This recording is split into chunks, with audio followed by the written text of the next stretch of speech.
The city never really slept. It only dimmed. From the glass walls of Helix Core's executive floor, the skyline shimmered like controlled fire, thousands of lights, thousands of lives still moving. Jackson Albright stood alone in his office, jacket off, sleeves rolled just enough to loosen the image without losing control. His reflection stared back at him from the window. For years, that reflection had represented one thing: control. Now it showed something unfamiliar. Attachment. A soft knock interrupted the silence. He didn't turn immediately. "Come in." The door opened quietly. Mira stepped inside, closing it behind her with gentle precision. Noah wasn't with her tonight. He was home with the sitter. This wasn't about motherhood. This was about them. "You're still here," she said softly. Jackson gave a faint exhale. "You are too." She walked toward him, stopping a few feet away. Close enough to feel present, far enough to keep space intact. There was no awkwardness between them anymore. But there was weight. Ever since the board had officially cleared them, something had shifted. The danger of secrecy was gone. Now came the danger of visibility. "Legal finalized the statement," she said. "It's clean. I saw it. You don't sound relieved." Jackson finally turned to face her fully.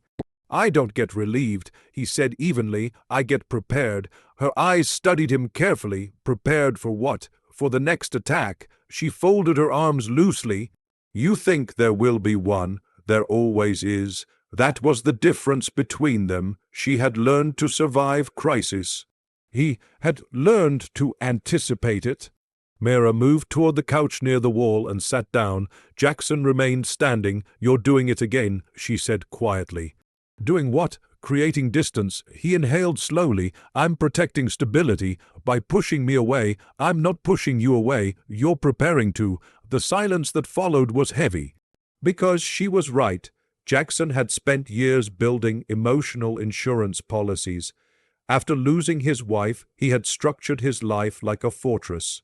No dependency, no exposure, no weak points, but Mira wasn't asking for dependency. She was asking for presence. "You don't have to control this," she said gently. "I don't control you." "No," she replied calmly. "You control outcomes." He didn't argue, because it was true. The first real argument. "This is different," she continued. "We can't treat this like a merger." A faint almost smile touched his lips. "You compare everything to business, and you compare nothing to emotion." That landed. For the first time, tension rose between them, not corporate tension, personal tension. "You think I don't feel this?" he asked quietly. "I think you don't let yourself." He stepped closer now, closing the distance. "You want honesty?" "Yes. I wake up every morning calculating risk. Not market risk, you risk." Her brows drew together slightly. "What does that mean?" "It means you matter enough to lose." The air shifted. Her expression softened. "And that scares you?" "Yes." No pride, no defense, just truth, growth. She stood slowly. "Good." He blinked once. "Good, yes, because if you weren't scared, it wouldn't be real." He looked at her differently then. Not as an employee, not as someone he had helped, but as someone who saw him clearly and stayed. "You don't want guarantees," he said. "No, what do you want?" "Effort." The simplicity of the word cut deeper than any demand could have. Effort, not protection, not perfection, not control, just effort. Public visibility the next morning. Headlines didn't accuse. They spotlighted. Helix Core CEO appears publicly with internal audit director at charity gala. The images circulated quickly. Jackson in a tailored black tuxedo, Mira in a navy gown, elegant, understated, no exaggerated poses. No staged affection, just presence. Inside the gala, whispers trailed behind them, power couple, strategic optics. Calculated positioning. Mira felt the weight of assumptions pressing against her. Jackson leaned closer. You okay? Yes, be honest. She held his gaze steadily. I survived nights with no electricity and watered-down formula. I can survive gossip. A subtle warmth entered his expression. You were never fragile. I never had the option to be. Board pressure returns 3 days later. An emergency board meeting was called. Not about fraud, not about finances, about perception. The boardroom felt colder than usual, measured. One senior member spoke carefully. We respect the professionalism displayed. However, perception impacts valuation. Translation, your relationship impacts stock price. Before Jackson could respond, Mira did. Then measure performance, she said calmly, not assumptions. Another board member shifted uncomfortably. It's not that simple. Jackson leaned forward slightly. It is that simple. Q3 revenue is up 12%. Internal risk exposure is down 22% under her leadership. Silence followed. Numbers were harder to dismiss than narratives. Then came the final question. If this relationship ends poorly, what happens to the company? A pause settled over the room. Mira answered evenly. Then it ends privately and professionally. No hesitation, no emotion in her tone. Because she meant it. Later that night, in the underground parking garage, the air felt stripped of performance. No cameras. No board members. No speculation. Just concrete pillars and low fluorescent light. You didn't have to defend me like that, she said softly. I wasn't defending you. You were. He stepped closer. I was defending the company. She tilted her head slightly. Liar. A brief silence passed between them. Then he said something he had never admitted before. I don't want to prepare an exit anymore. Her breath caught. Then don't. He looked at her as if stepping off something high. I don't know how. Learn. It wasn't dramatic. It wasn't cinematic, it was quiet, but for Jackson Albright, quiet vulnerability was the greatest risk of all. And this time he didn't step back. The parking garage emptied slowly. Cars left one by one until only silence remained.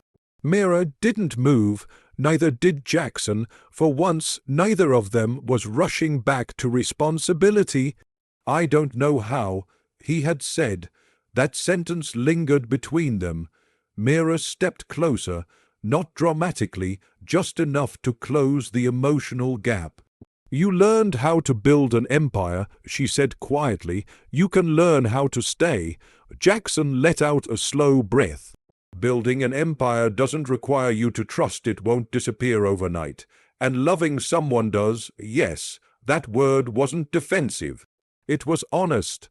The fear he never named they didn't leave immediately. They ended up sitting in his car without turning it on. City lights filtered through the windshield. Jackson stared ahead. I watched my wife die in a hospital room I paid millions to build, he said suddenly. Mira didn't interrupt. When you have money, people assume you have control, but you don't, not over the things that matter. His jaw tightened slightly. I promised myself after that I would never build something I couldn't protect. And then I showed up. Mira said softly. And you mattered. Silence again, this time heavier. I don't want to be another thing you try to control so you don't lose it. She said. You're not? Then don't hold me like I'm temporary. That hit deeper than anything before. Mira's vulnerability, she leaned back slightly, eyes fixed on the dashboard. You know what scares me? She asked. He glanced at her. You don't need me. The words surprised him. What? You helped me, you gave me a platform, but you were powerful before me, you'll be powerful after me. She swallowed. I don't want to be a chapter in your recovery story. He turned fully toward her now. You think that's what you are. I don't know what I am. Her voice didn't shake. But it wasn't guarded either. I've spent my whole life being temporary in someone else's world. Temporary job, temporary apartment, temporary support. She met his eyes. I won't be temporary again. The shift Jackson reached for her hand, not forcefully, not possessively. Just intentionally. You weren't temporary the moment you challenged me, he said. You weren't temporary when you stood in front of the board. You weren't temporary when you chose to stay, knowing exactly how complicated this would be. He paused. You're not something I rescued. He held her gaze. You're someone I chose. The difference mattered. And she felt it. Noah as the anchor later that night when Jackson dropped her home. Noah was already asleep. Mira unlocked the door quietly. Jackson followed her inside. This wasn't new anymore, but it was still delicate. They stood beside Noah's crib. The soft nightlight painted the room in warm gold. Jackson looked down at him, small, steady, peaceful. I don't just think about losing you, he admitted quietly. I think about losing him. Mira's breath softened. You wouldn't, I know. He looked at her, but caring makes the mind irrational. She stepped closer. You don't protect people by distancing yourself. How do you protect them? You stay, even when it's uncomfortable. The real commitment. He didn't kiss her. Didn't make it dramatic. Instead, he said something far more intimate. I want to learn how to stay. Mira searched his face carefully. You don't get to quit when it feels unsafe. I won't. You don't get to shut down when you're scared. I'll try not to. She gave him a small look. Not try, do, a pause, then I will. That was the closest thing to a promise he'd ever made without contracts. Emotional closing of this arc as he turned to leave. She stopped him. Jackson. He looked back. I don't need perfection, she said softly. I need partnership. He nodded once. You have it. When the door closed behind him, Mira leaned against it for a moment. Not overwhelmed, not anxious, just steady. For the first time in her life, she wasn't clinging to survival. She was building something intentional. And across the city, in a penthouse that once felt empty, Jackson didn't feel alone.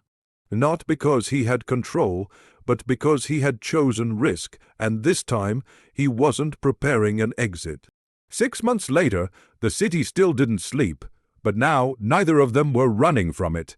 Helix core was stable. Stock prices steady, board quiet, scandal buried in legal archives, but tonight wasn't about the company. It was about a small rooftop gathering above the very building where everything had changed. No press.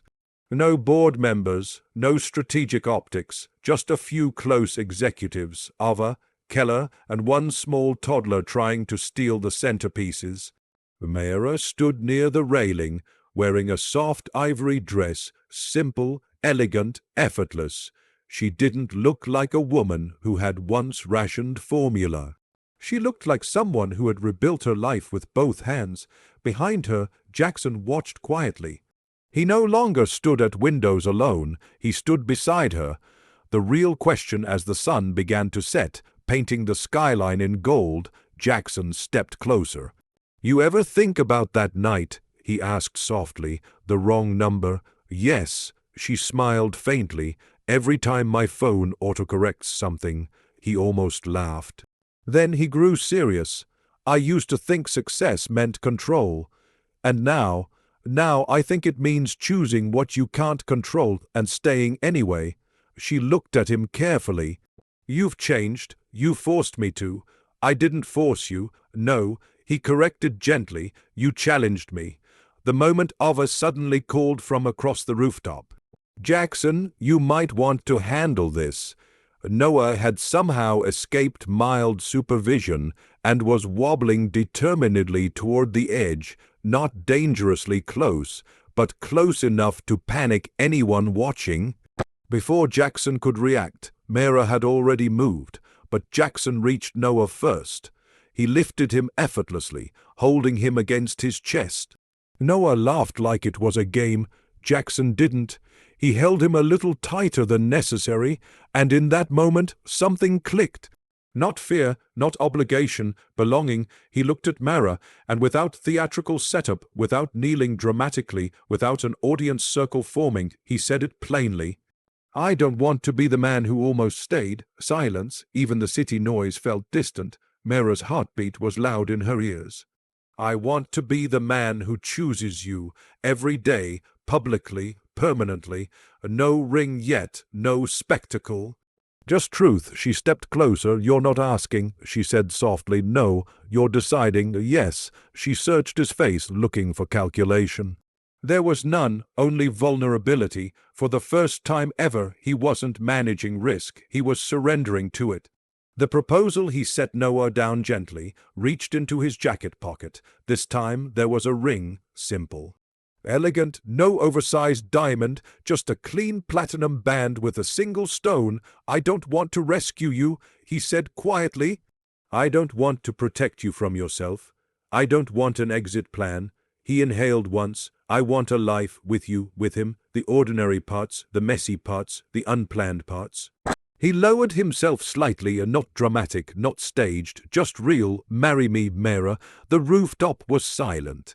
Not because they were watching, but because the moment didn't need noise. She looked at him, at the man who once prepared exits, at the billionaire who once believed attachment was weakness, at the father figure holding her son like it was the most natural thing in the world.